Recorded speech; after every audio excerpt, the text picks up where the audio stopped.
14 WILI and 95.3 FM presents Hometown Threads, a closer look at our community and the people that make it go. Every week, you'll hear uplifting stories from our local businesses and our neighbors. Now, here's our host for Hometown Threads, Keith C. Rice. Welcome into episode 14 of Hometown Threads on 14 WILI 95.3 FM and Willimantic Today Facebook. Hometown Threads comes your way every Tuesday, 5:05 on WILI, and then Wednesdays and throughout the week, pinned atop the page of Willimantic Today. Big thanks to RJ and the admin crew over at Willimantic Today. Of course, Matt Rupar behind the board doing such a great job.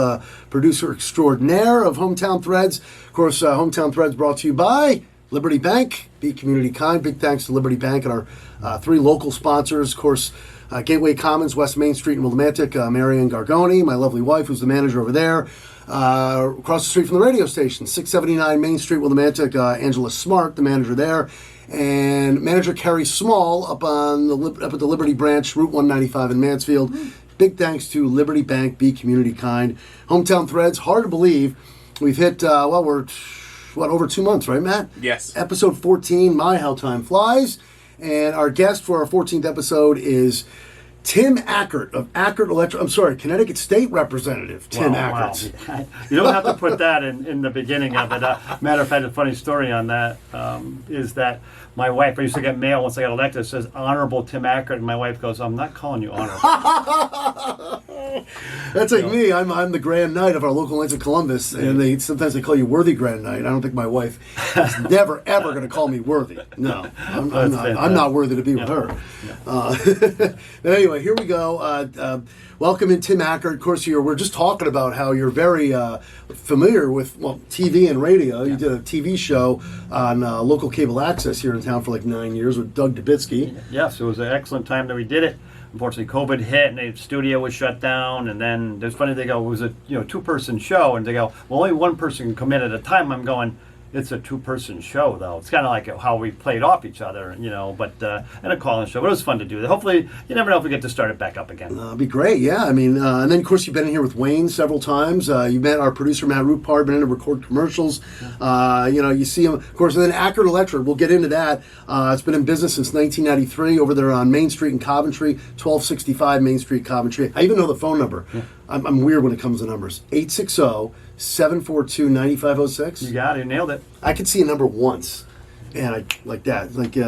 My parents used to call me a directory when I was a kid. But anyway, okay, so Tim Ackert, tell us about the early days of Tim Ackert, like we do when we kick off every show of Hometown Threads. How did it all start for you? Well, I grew up in Norwich and loved that. I'm born in Middletown, Connecticut, but grew up in Norwich. Ended up there when my folks moved from Middletown. Unfortunately, we had a little, my folks split up when I was a young guy, about 7 years old. And, tough when a single mom was raising our family, the three of us, my brother, I feel a little off a little bit because my brother's a doctor, a doctor of philosophy, and teaches at Drexel University. My sister's a nurse. And I consider myself the patient at times, so I kind of throw that in there. But But they grew up in Norwich. We all turned out great. I mean, they grew up in what I call, affectionately call the project. We call it the project, the city housing, supportive housing, and we were able to make our way from there. And like I said, my brother went off to college. He went into the Air Force, then went into college. Was a Russian linguist. My sister went off and did some work. I went in the Air Force myself. Wow. I wanted to be a draftsman, actually. I wanted to be an architect. And my mom said, we're poor. We don't have money to go, you can't go to college. How is that possible? And I tell everybody now, don't you ever accept that for an answer. Don't ever say that you can't go to college. You put the hard effort into it.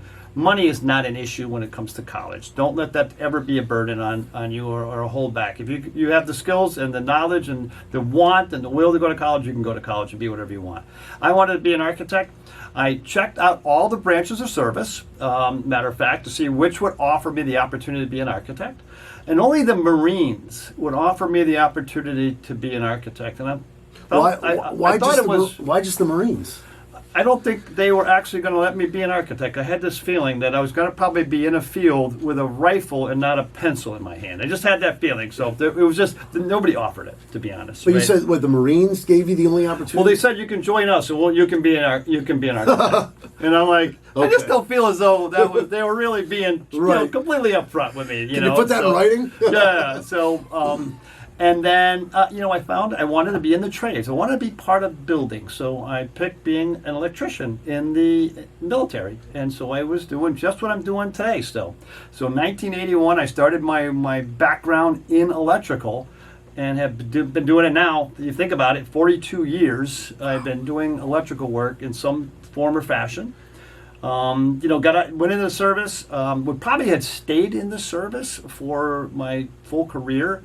But you loved it that much, huh? I loved it. I absolutely loved the service.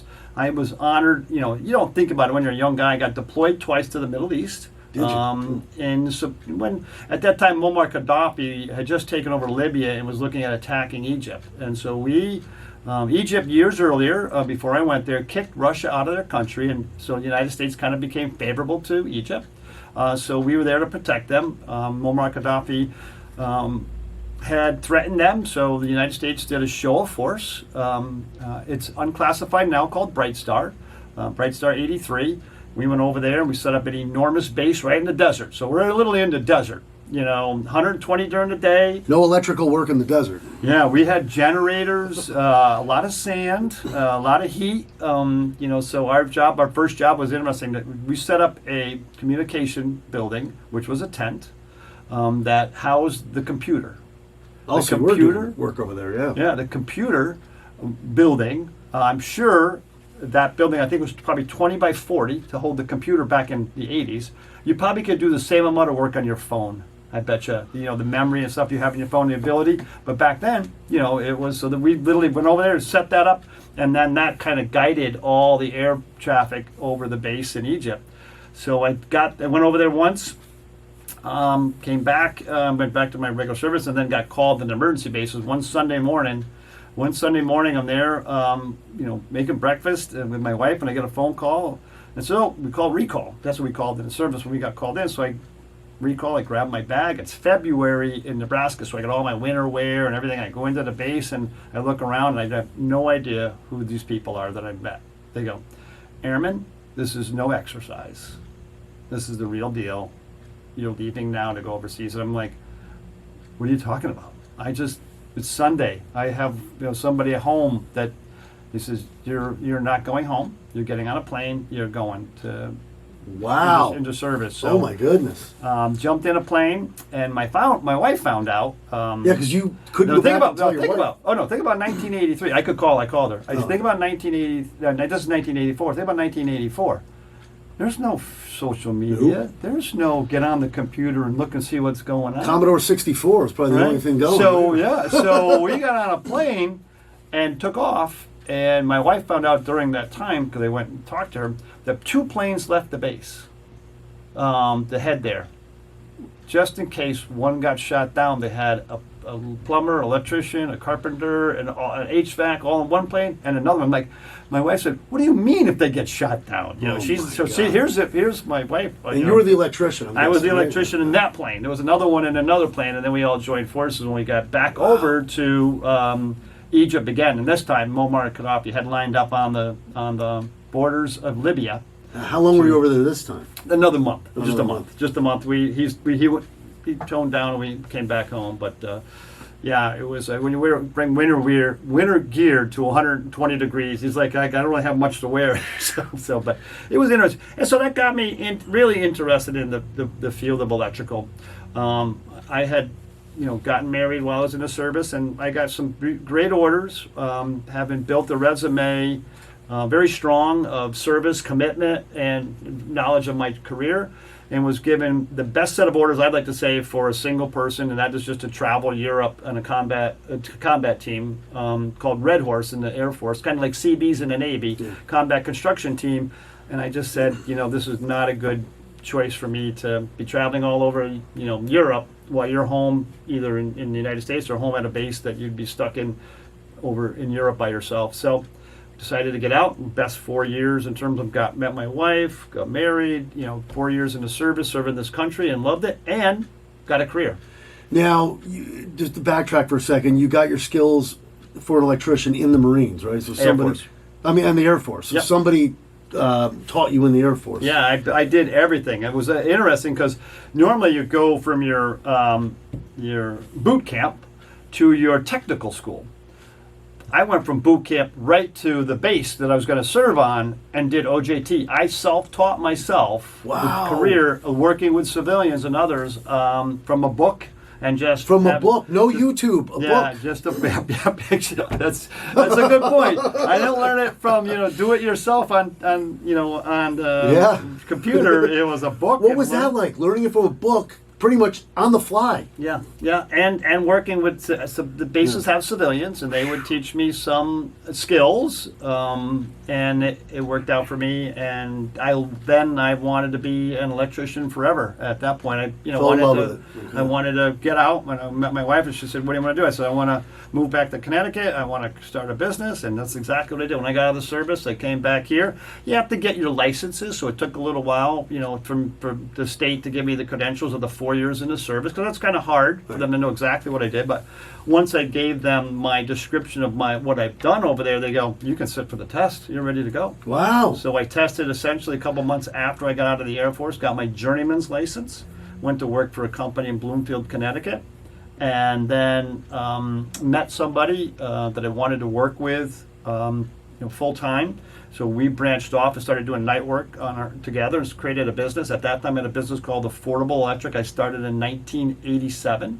So literally 2 years after I got out of the military, I had my own business, working days with one company, working nights and weekends with my own company. No, wait, when did you leave? Because when you left the service, you were still based in Nebraska?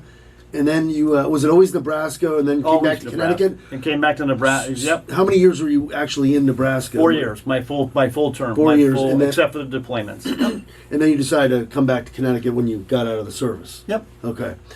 Tim Ackert from Ackert Electric is our guest on episode 14 here on 14 WILI 95.3 FM and Willimantic Today Facebook, brought to you by Liberty Bank. Be community kind. So Affordable Electric was actually my first company. That was the first company with a partner. And sometimes you know how those things work. Yeah. So. Now get a little more. I know you were just telling us about, but tell us a little more about those few years with the partner at Affordable Electric and those. You must have had some ups and downs. Very well. It really went. It was ups and then a lot of downs. So unfortunately, what happened? He got hurt a couple of years into it. And got into substance abuse, and so I was doing the work. We had started building homes. I built some homes with him, and he ended up just kind of walking away from the business and left me with six-digit bills. And I thought I was going to lose everything. I worked with every creditor and said, "I will pay you." It's going to take me a long time. We almost lost everything, my house, everything, and I worked out of that. I was teaching, so I was teaching. So I got into teaching at that break. I wanted to teach electricity, and I was teaching part time. So I've always been doing multiple jobs. Yeah, I guess when I started that business, I got into teaching because I wanted to give back to the students. Where were you teaching? I taught for a school in New Britain called New England Technical Institute. Okay. They were bought out by Lincoln Tech. And I still teach today. That's my other job. I still teach. Now I teach continuing education for my people, my competitors, my colleagues. I teach electricians. We have to take 4 hours of continuing every year, so I teach that class. But that business went under. I worked, again, started my own company after that. In 1993, I formed Ackert Electric, kind of in a way that I was teaching at New England Technical Institute, and they didn't have any benefits. And I was a department head. I worked my way up in 6 months, essentially, from a teacher to the department head. I gave myself a 2-year timeline to become the department head. I did it in 6 months. And so I thought I knew the owners very well, and I went into the owner and I sat down. I said, we work hard for you. We work hard for the students, and I think it's time that we got better benefits. I think we need to, healthcare, profit sharing, 401k, something. They really didn't have anything for that. And he said, Tim, you're a great guy, and we kind of consider this job a stepping stone. And I said, well, I think I'm getting off this stone then, and gave up my job and gave him my notice. I said, I'm going to finish out this year because I didn't want to leave the students. And 2 weeks later, I got this great big thank you note from all the other teachers. Wow. We have healthcare and profit sharing, Tim. He said they just weren't going to be told what to do by somebody, but they knew they had to do it because if somebody like you was, coming in. And so I'm like, I would have stayed at that job. But I started, so I said I can take my skills and start my own company, and that's what happened. Is that right then, I'm having a good, decent living teaching, but. You should really run for office. Oh, wait Yeah. a minute. I want to get into that too. Yeah. But Yeah. So you did teaching. Yeah, you teach. You obviously have your company, Accurate Electric, in business since 1993. Before we get into Connecticut State Representative, what else? You said you have multiple jobs. What else are you juggling? Well, that was really those are the key areas that I've always been involved with. Is the teaching component of it. The electrical component. Electrical career, and then obviously as you mentioned, I got involved with even a bigger role, I think, in life, and that's serving more constituents, and that's being a state representative. Take us. I want to get back to Accurate Electric Yeah, too, but sure. you've done so much. It's tough to cover all this in 25 minutes. But what year and how did you? Just by listening to you here and watching you speak, you obviously speak very well, and you definitely can effectively get your message across. So it makes you probably a great Connecticut State Rep. So take us how you got into that, how it all came about, what year, and so on and so forth. Yeah, so as getting involved in the community, and so I think one of the things before I got into running for state representative, there was a local organization in our community called the JCs, the Junior Chamber of Commerce. My wife had joined it, and it was like a community service group, and there are people under 40 years old, and she got involved with her girlfriend. And I said, I was interested in this. And this is while I'm an electrician, while I'm doing my electrical contract work, I got involved with the community first. Mm-hmm. And coaching my kids. I have 2 kids, 2 wonderful kids. Now I got 4 grandkids, by the way, so I'm getting older. Got involved in just some social, first got involved socially, and then I took on leadership roles in the Junior Chamber of Commerce. At one point, I said, you know what, I want to be president of that organization, local Coventry JC. So I ran for president and won by 1 vote over this other woman. Wow. I won by 1 vote. And became president of that, moved up the ladder till I actually became state president of Is the it just JC. me, or he moves up the ladder rather quickly in a lot of areas? So thank you. And I say that we don't run ladders all day long. Right? Exactly. So we climb down a lot. But so I ran for the state JCs and won that in another close vote. And I served 22 towns, 22 cities, 22 chapters throughout the state. So I traveled all over the state working with the JCs, plus having the business and doing that at night and weekends.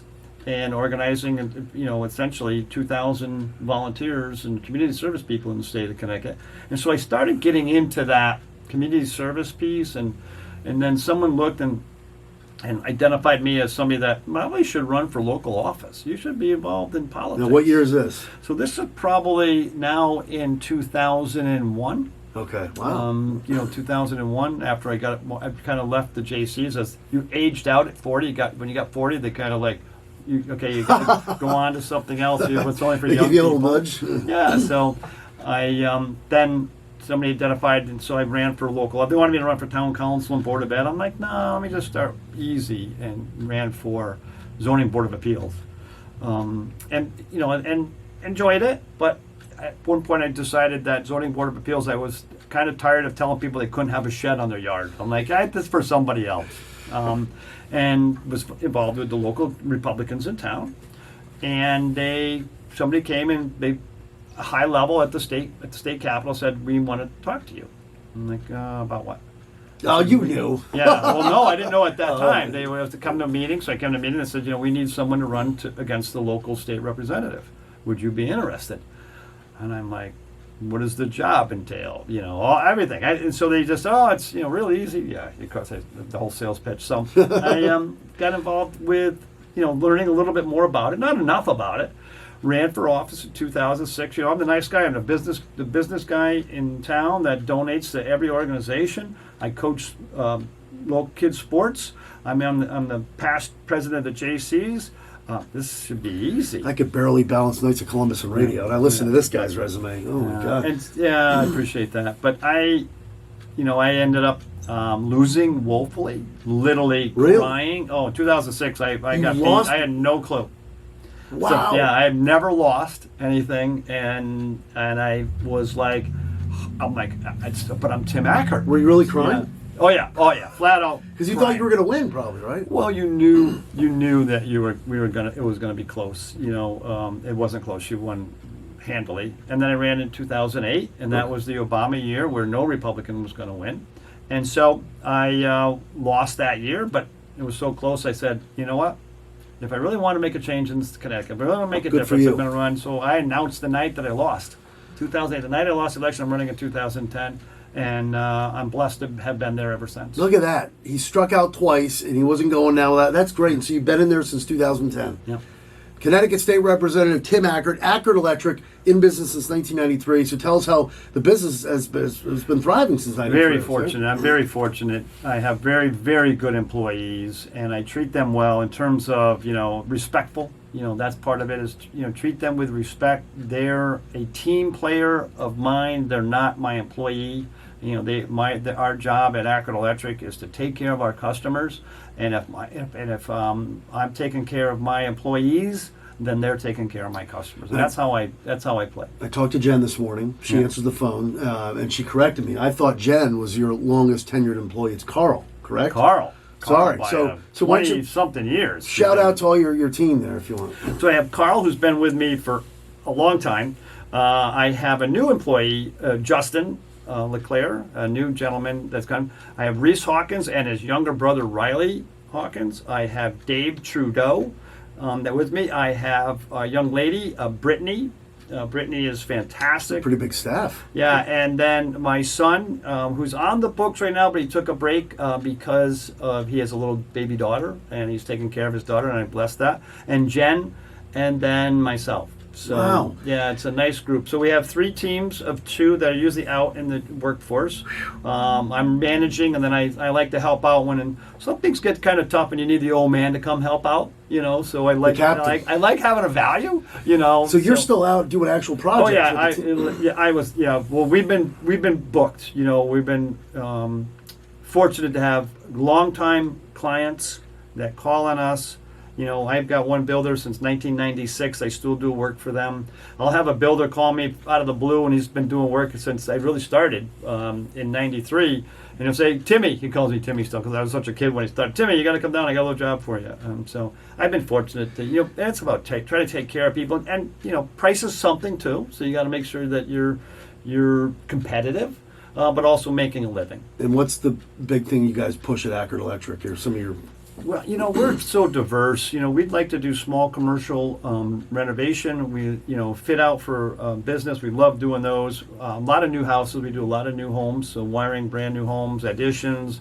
We love to take care of that person that's got a kitchen that needs to be remodeled and really can bling it up with new lighting and outlets and meet the new codes.